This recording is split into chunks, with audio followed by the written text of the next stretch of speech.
Hello everybody, myself Manasi Ganu and I welcome you on this channel. Today's lecture is about clauses. Understanding clauses is the key to good sentence writing. If we want to improve our writing skill, we need to understand what is the proper sentence pattern.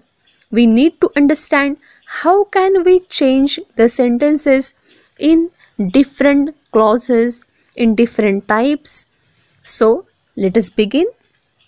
Before that, we are going to start with very initial and important part, that is subject and predicate.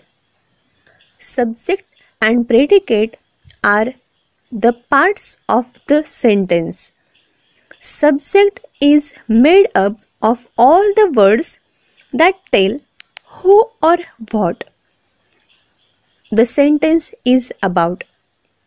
Subject tell us about who, what or whom. If you ask the question to verb, if you ask the question who, what or whom, you will definitely find out the subject. See this example. The example is the boy makes noise. Here in the sentence, if you ask the question who makes the noise, the answer will be the boy, and so we'll get the subject of the sentence, that is the boy. The subject of this sentence is the boy. So let us try another sentence. My neighbor's dog barked all night. Here again we are going to ask the same question who, what or whom. Let us begin with who. We are going to ask the question to verb. Who barked? My neighbor's dog. The answer is my neighbor's dog, and so we have recently searched the subject of the sentence. The subject is my neighbor's dog. It is not necessary that subject is always at the beginning of the sentence. Few times the subject can be in the latter part of the sentence too. For here example, due to the storm, the farmers faced many problems. Now let us find out the subject of the sentence. Who faced? The answer is the farmers. So the answer is not due to the storm. The answer is the farmers. So finally subject is the farmer, though it is in the latter part of the sentence. कोणत्याही भाषेमध्ये आपली मतं मांडताना, writing स्किलमध्ये आपले विचार मांडताना तुम्हाला ग्रामरचा जास्त वापर करावा लागतो, आणि तिथे ज्या प्रकारे तुम्ही वाक्यांची रचना करता, तिथे जशा प्रकारे तुम्ही वाक्य वेगवेगळ्या प्रकारचे तयार करता, तितकं तुमचं ग्रामरवरचं, त्या भाषेवरचं प्रभुत्व लक्षात येतं. आणि म्हणूनच आपली मतं अतिशय वेगळ्या पद्धतीने आणि चांगल्या पद्धतीने मांडण्यासाठी ग्रामरचा सखोलपणे अभ्यास व्हायला पाहिजे. त्यासाठी सेंटेन्स पॅटर्न आणि सेंटेन्स चांगल्या वाक्यांची रचना कशी करावी ही माहिती असायला पाहिजे. क्लॉजेस म्हणजे वाक्याचा एक भाग नेमका कशा प्रकारे वापरात आणला जातो आणि वेगवेगळ्या प्रकारची वाक्यरचना करण्यासाठी वेगवेगळ्या प्रकारचे क्लॉजेस कसे तयार केले जातात ह्याचा अभ्यासही गरजेचा आहे.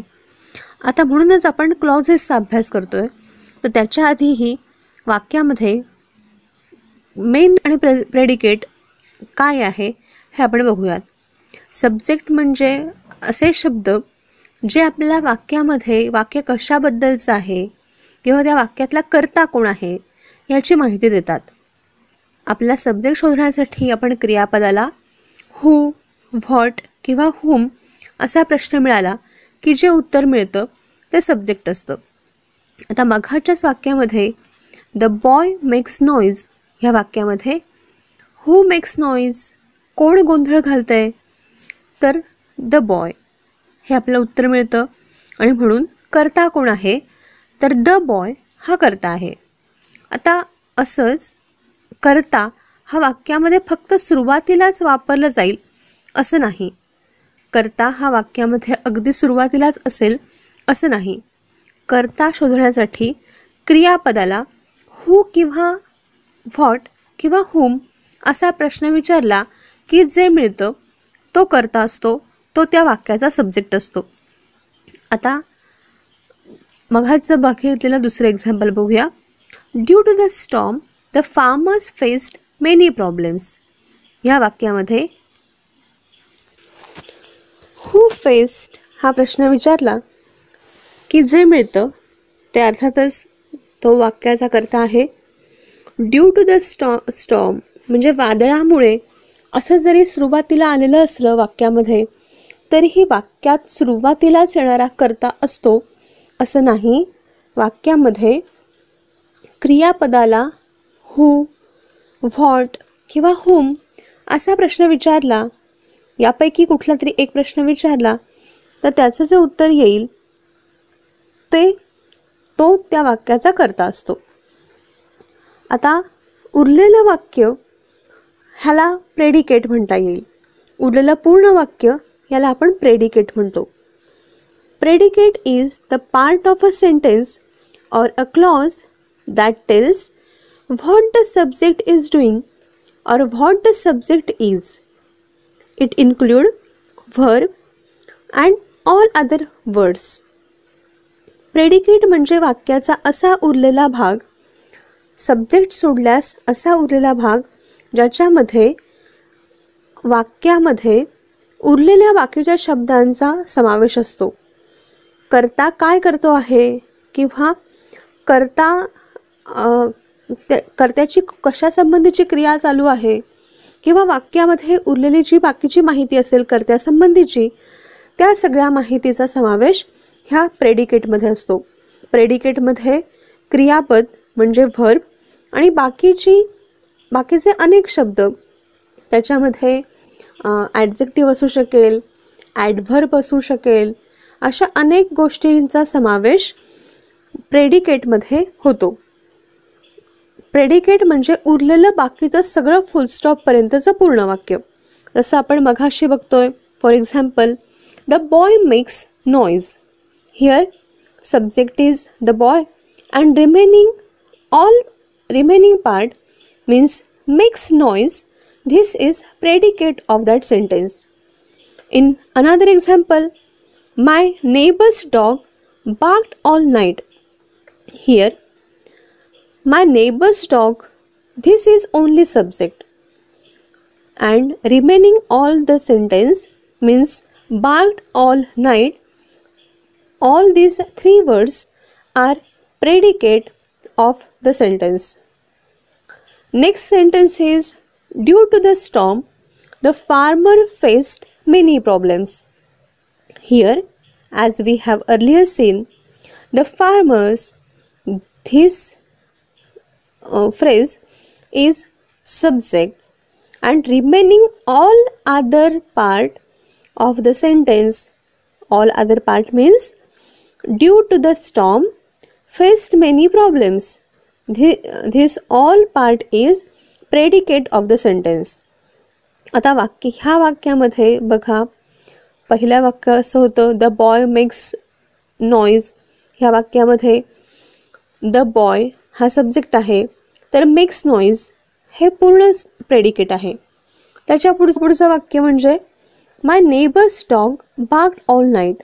आता मघाशी सांगितल्याप्रमाणे क्रियापद आणि वाक्याचा उरलेला सगळा भाग हे सगळं प्रेडिकेट असतं.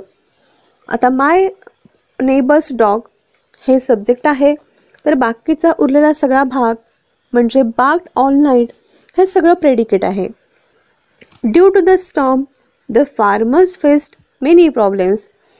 ह्या तिसऱ्या वाक्यामध्ये सुद्धा द फार्मर्स हे सब्जेक्ट आहे आणि ड्यू टू द स्टॉर्म हा भाग जरी वाक्याच्या सुरुवातीला आलेला असला तरी तो वाक्याचा कर्ता नाही आणि म्हणूनच हा सुद्धा भाग प्रेडिकेटचा भाग आहे. ड्यू टू द स्टॉर्म आणि त्याच्या पुढे फेस्ड मेनी प्रॉब्लेम्स हे पूर्णच्या पूर्ण उरलेलं सगळं वाक्य याला आपण प्रेडिकेट म्हणतो. पुन्हा एकदा नीट समजून घ्या. वाक्यामध्ये व्हॉट, हू किंवा हुम असा प्रश्न विचारला की जे आपल्याला मिळतं त्याला आपण सब्जेक्ट म्हणतो आणि त्याच्याशिवाय क्रियापद आणि क्रियापदाच्या बरोबरीने वाक्याचा उरलेला सगळा भाग याला प्रेडिकेट असं म्हणतात. आता imperative सेंटेन्समध्ये in imperative sentence that you know, imperative sentence always begin with verb. For example, close the window. Here we see that the sentence begins with verb. There is no subject mentioned in the sentence, so here hidden subject is you. Imperative sentence म्हणजे आज्ञार्थी वाक्य. आज्ञार्थी वाक्य अशी वाक्य असतात की ज्या वाक्यांची सुरुवात क्रियापदाने होते आणि त्या वाक्यामध्ये कर्त्याचा उल्लेखच नसतो, त्या वाक्यामध्ये कर्ता वापरलेला नसतो. आता अशा वेळेला जेव्हा वाक्यामध्ये कर्ताच नसतो, वाक्यामध्ये फक्त क्रियापदच असतं आणि बाकी पुढचं वाक्य असतं, ऑब्जेक्ट असतं, तेव्हा अशा वेळेला वाक्याचा कर्ता हा यू असा असतो. तेव्हा वाक्यामध्ये यू हा सब्जेक्ट आहे असं आपण गृहीत धरतो, कारण ती इम्पेरेटिव्ह सेंटेन्स म्हणजे समोरच्याला केलेली आज्ञा असते आणि म्हणूनच याच्यामध्ये सब्जेक्ट यू असा गृहीत धरला जातो आणि बाकीचं सगळं सेंटेन्स म्हणजे जे आपल्यासमोर इम्पेरेटिव्ह सेंटेन्स असेल, जे आज्ञार्थी वाक्य असेल, ते सगळं सेंटेन्स हे प्रेडिकेट आहे असं आपण म्हणतो. Now let us understand what is clause. Words and phrases make up clauses. Clauses is the second most largest part of the sentence. If the sentence is the largest part, then clause is the second largest part of the sentence. Clauses are units of grammar that contain at least one predicate. Predicate means verb and a subject. This is the difference between phrase and clause, because phrase doesn't contain a verb and a subject.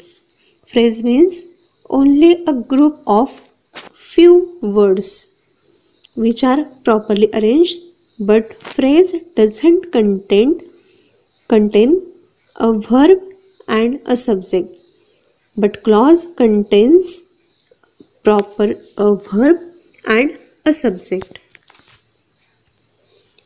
A typical clause consists of a subject and a predicate. The latter means predicate typically consists a verb, phrase and objects and other modifiers. Means a typically clause consists of a subject and a predicate where there is one verb and other remaining words means modifiers. A clause is a group of words which contains only one subject and one verb. Verb is essential component of a clause. Remember this because it is very necessary to understand while understanding clauses. Verb is very essential component of a clause. There will be a verb group which may consist of a single word. That word may be ate, drink, cut, or whatever. It may be only a single verb. Otherwise, it may contain helping verbs. For example, is jumping, are writing, etc. So, there may be main verb or form of the main verb. Otherwise, there may be helping verb and form of main verb, etc. आता clause म्हणजे काय? Clause कसा ओळखायचा? तर clause म्हणजे वाक्यातला सगळ्यात महत्त्वाचा असा घटक. वाक्य जर सगळ्यात मोठा घटक आहे असं आपण गृहीत धरलं आणि शब्द जर सगळ्यात छोटा घटक आहे असं आपण गृहीत धरलं, तर वाक्याच्या नंतरचा सगळ्यात मोठा भाग म्हणजे क्लॉज. एखादं वाक्य हा एक पूर्ण क्लॉज असू शकतो किंवा एखाद्या वाक्यामध्ये एक किंवा एकापेक्षा अनेक क्लॉजेस असू शकतात. सेंटेन्स तयार करण्यासाठी अर्थातच व्हर्बची गरज असते, क्रियापदाची गरज असते. म्हणजेच प्रत्येक वाक्याला क्रियापदाची गरज असते आणि क्रियापदाशिवाय क्लॉज तयार होत नाहीत. प्रत्येक वाक्यामध्ये कमीत कमी एक तरी क्लॉज असतो किंवा एक किंवा एकापेक्षा अनेक असे कितीही क्लॉजेस असू शकतात. वाक्यात जेवढे क्रियापदे असतील तेवढे त्या वाक्यामध्ये क्लॉजेस असतात असं मानलं जातं. प्रत्येक क्लॉजमध्ये एक सब्जेक्ट आणि एक प्रेडिकेट असतं. मगाशीच पाहिल्याप्रमाणे प्रत्येक क्लॉजमध्ये एक कर्ता आणि त्याच्या बरोबरीने प्रेडिकेट म्हणजे क्रियापद आणि क्रियापदाच्या जोडीने असणारे शब्द यांचा समावेश असतो. काही वेळेला वाक्यामध्ये कर्ता असेलच असं नाही, पण वाक्यामध्ये क्रियापद, क्लॉजमध्ये क्रियापद असतंच. आता क्रियापद हा क्लॉजचा अत्यंत महत्त्वाचा असा घटक आहे हे आपण पाहिलं आणि त्याच्याबरोबरच हेही आपल्याला लक्षात ठेवायला पाहिजे की त्या क्रियापदांमध्ये फक्त एकच शब्द असणारं क्रियापद असू शकेल. म्हणजे एट, ड्रिंक, कट अशी एकच शब्द असणारी क्रियापदं असू शकतील. म्हणजे मेन व्हर्बचाच एखादा फॉर्म वापरलेलं क्रियापद असू शकेल किंवा हेल्पिंग व्हर्ब असलेली सुद्धा क्रियापद असू शकतील. म्हणजे is jumping, are writing, are going, is swimming अशी दोन क्रियापदंसुद्धा सलग त्याला ग्रुप म्हणतात, व्हर्ब ग्रुप म्हणतात. अशी सुद्धा क्रियापदं त्या क्लॉजमध्ये असतात किंवा असू शकतात. The subject of a clause can be mentioned or hidden, but the verb must be apparent and distinguishable. आत्ताच सांगितल्याप्रमाणे क्लॉजमध्ये कर्ता असेलच असं सांगितलं जाऊ शकत नाही. तो कर्ता त्या क्लॉजमध्ये उल्लेखलेला असेल किंवा हिडन असेल. इम्परेटिव्ह सेंटेन्समध्ये आपण पाहिलं त्याच्याप्रमाणे किंवा आधीच्याच क्लॉजमध्ये त्याचा उल्लेख आहे अशा प्रकारेही तो वापरला जाऊ शकेल. पण प्रत्येक क्लॉजमध्ये प्रत्येक क्लॉजला स्वतःचं असं ठळक स्पष्टपणे समजेल अशा प्रकारचं क्रियापद असतंच. मगाशी सांगितल्याप्रमाणे एका वाक्यामध्ये किमान एक क्लॉज असतो. त्याच्यापेक्षाही अनेक क्लॉज एका वाक्यामध्ये एकापेक्षा अनेक क्लॉज असू शकतात. जेवढी त्या वाक्यामध्ये क्रियापदं वापरली जातात किंवा क्रियापदांचे ग्रुप्स वापरले जातात तेवढे त्या वाक्यामध्ये क्लॉजेस असतात असं आपण शोधू शकतो, असं आपण म्हणू शकतो. Every sentence contains at least one main clause. मगाशी सांगितल्याप्रमाणे प्रत्येक वाक्यामध्ये कमीत कमी एक मुख्य क्लॉज असतोच. म्हणजे साधं सोपं एखादं वाक्य आपण घेतलं, आय सॉ अ मॅन. आता आय सॉ अ मॅन याच्यामध्ये सॉ हे व्हर्ब आहे आणि म्हणून आय सॉ अ मॅन हे मेन क्लॉज म्हणून, एक पूर्ण क्लॉज म्हणून, इंडिपेंडंट क्लॉज म्हणून इथे काम करत आहे. आय सॉ अ मॅन हे एक पूर्ण वाक्यही आहे आणि तो एक पूर्ण क्लॉज आहे. Now let us understand what is main clause and what is dependent or subordinating clause. There are these two main types of clauses, main clause and subordinating or dependent clause. Main clause is also mentioned as an independent clause. It is also referred as an independent clause. This clause functions on its own to make a meaningful sentence. It is not depend on any other clause for the meaning or for grammatically. It is not depend on any other clause and it looks like a regular sentence. आता main clause म्हणजे काय तर हा मुख्य clause आहे, तो स्वतंत्र असा क्लॉज आहे आणि हा क्लॉज अर्थासाठी किंवा वाक्यरचनेसाठी तो दुसऱ्या कुठल्याही वाक्यावरती अवलंबून नाही. त्याचा स्वतःचा असा अर्थ आहे, ते परिपूर्ण असं वाक्य आहे असं त्याच्याकडे त्या वाक्याकडे पाहिल्यावर आपल्याला स्पष्टपणे कळतं. त्या वाक्याला स्वतःचं असं क्रियापद आहेच क्लॉजचा नियम असल्याप्रमाणे आणि त्या वाक्याला स्वतःचा कर्ताही असतो. ते वाक्य अर्थाच्या दृष्टिकोनातूनही परिपूर्ण असं वाक्य असतं आणि ते स्वतंत्र अशा वाक्यासारखं दिसतं. फॉर एक्झाम्पल बघा, इट वॉज रेनिंग. ह्या वाक्यामध्ये इट वॉज रेनिंग ह्या वाक्यामध्ये वॉज रेनिंग हे व्हर्बचा ग्रुप आहे, दोन क्रियापदांचा ग्रुप आहे आणि याच्यामुळे हा इथे क्लॉज पूर्ण होतो. हे इंडिपेंडंट अर्थपूर्ण असं वाक्य आहे.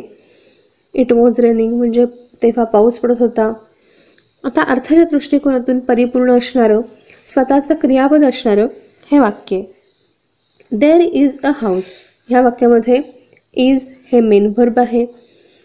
तिथे घर आहे हे अर्थाच्या दृष्टिकोनातूनही परिपूर्ण वाक्य.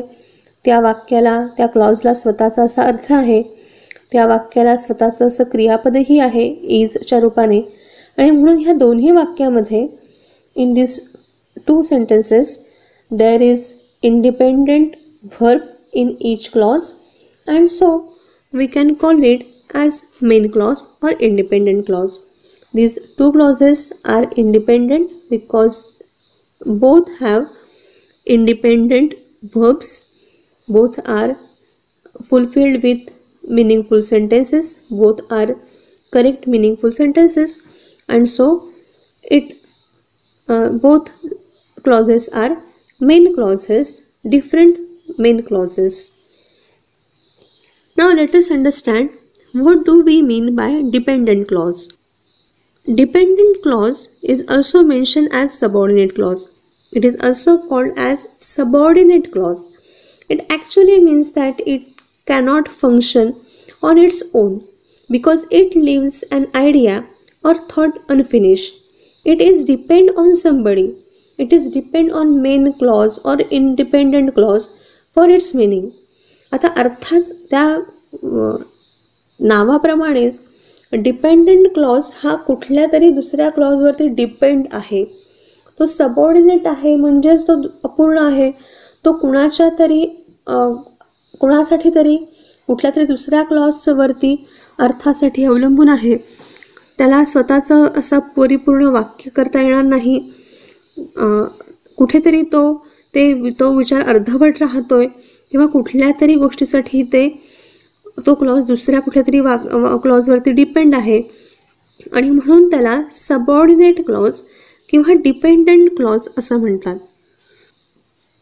Now how can we find out this dependent clause और subordinate clause? We can easily find out it because we can find out that there are subordinators, there are some conjunctions which are used for or before these dependent clauses. They are used to perform the work of connecting the dependent clause to another main clause to complete the sentence. For example, there are many subordinators which are used to join these subordinate clauses to the main clauses because they are depend on main clauses for the meaning. And so there are various subordinators, there are various conjunctions which are used for this synthesis. Example, when, who, which, that, if, though, etc.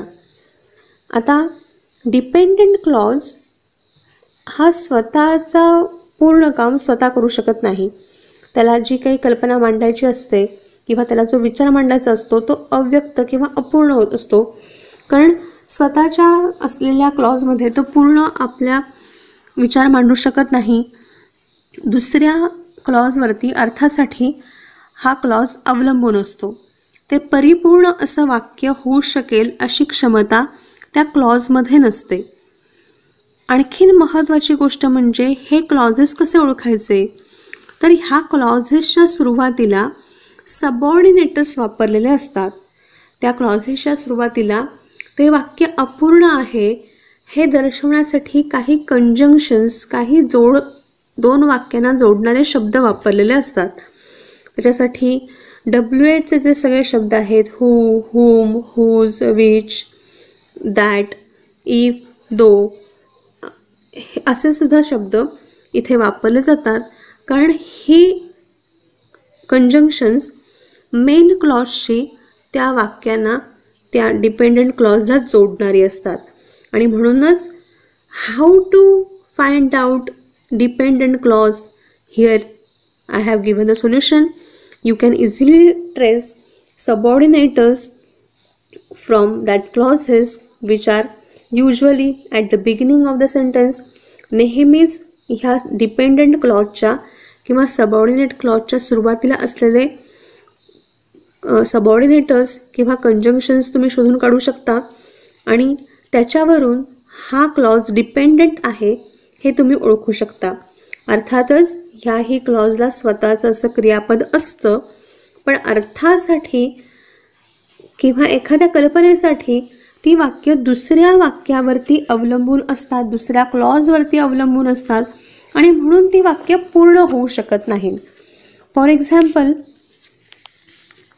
I saw a boy who was sitting near the hospital. आता I saw a boy हा एक clause आहे. Here it is performing as a main clause. त्याला स्वतःचं असं क्रियापद आहे. तो क्लॉज दुसऱ्या वाक्यावरती अवलंबून नाही. आता ह्याच्या पुढे हू इज सिटिंग हे जे पुढचं वाक्य आहे त्याला स्वतःचं जरी इज सिटिंग हे जरी स्वतःचं क्रियापद असलं तरी त्याला स्वतःचा कर्ता नाही आहे आणि म्हणूनच त्याला कंजंक्शनची गरज पडली आहे, इथे सबऑर्डिनेटरची गरज पडली आहे. हू हे सबऑर्डिनेटर आपण इथे यूज केलं आहे आणि म्हणूनच हा डिपेंडंट क्लॉज आहे हे आपल्याला ओळखता येतं. हू इज असं वाक्य आपण वापरू शकत नाही. Who is sitting near the hospital असं वाक्य तयार होत नाही. ते अर्थासाठी दुसऱ्या क्लॉजवरती अवलंबून असल्यामुळे हा सबऑर्डिनेट क्लॉज आहे किंवा डिपेंडंट क्लॉज आहे असं आपल्याला म्हणता येईल. नाव find out such sentences, find out clauses, keep practicing yourself, keep watching the channel. You can ask me in comment sections if you have some queries. Keep watching the channel.